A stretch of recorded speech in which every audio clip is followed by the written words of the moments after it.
في هذا الفيديو نقدم لكم السرديل بالشابلور على طريقة الكنتاكي. خليكم معنا باش تشوفوا المقادير.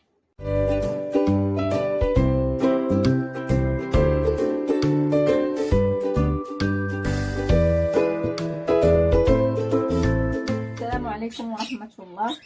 اليوم نقدم لكم السرديل بطريقة جديدة على طريقة الكنتاكي. الوليدات اللي ما كيبغيوش ياكلوا السردين نبداو على بركه الله.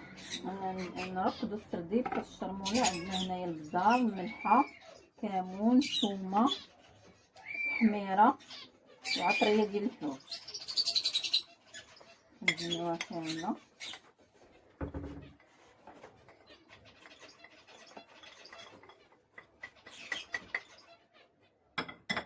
عندنا الحامض،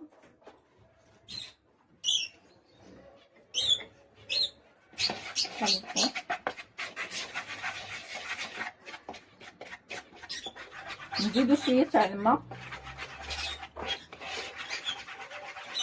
غير شويه، ونرقدو فيه السرديل. السرديل غسلناه،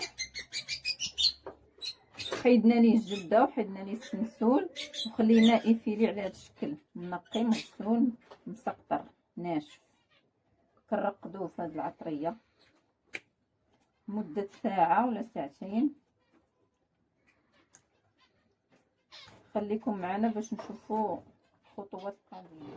من بعد ما رقدنا الحوت ساعه ولا ساعتين غندوزو المرحله الثانيه. هي ديال غنديروه في الشابلور. عندنا شابلور وعندنا دقيق فورس، 2 بيضات، الملح والبزار.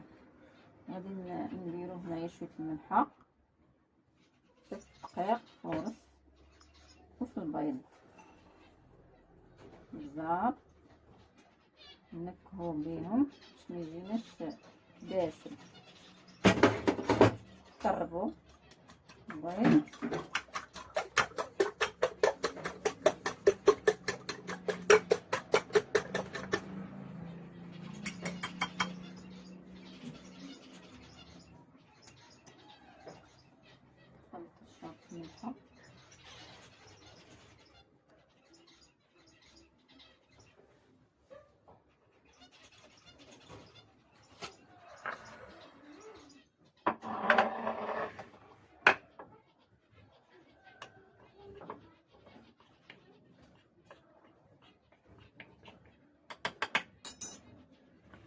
ناخدو الفيلي ديال السرديل ندوزوه في الدقيق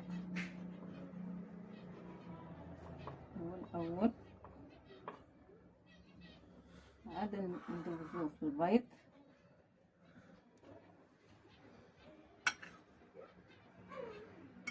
على هذا الشكل.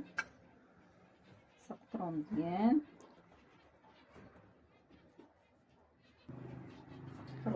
نديروه في الشابلور على هذا الشكل.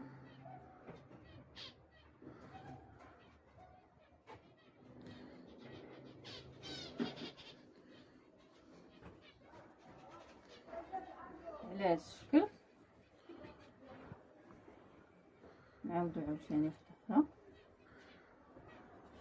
الدقيق، نديرو في البيض،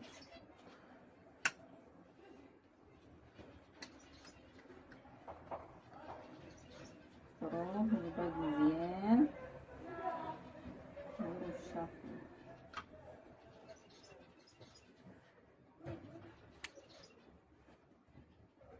نبقاو على هذا الشكل تنكملو كاع الفيلي ديال السردين اللي عندنا. من بعد ما كملنا غندوزو باش نقليو السردين ديالنا بالشابلور.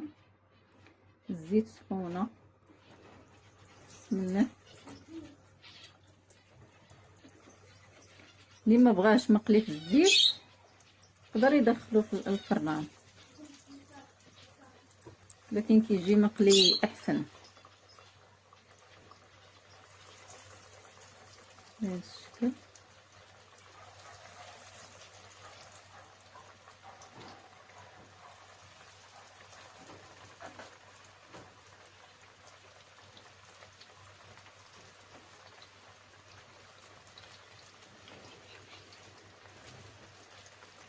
انا وليداتي ما كياكلوش ديال السرديل وبهذه الطريقه كياكلوه.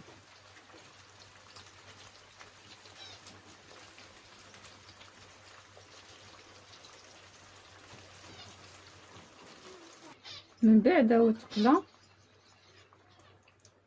نحيدوه نديروه في الشبكه سقطر.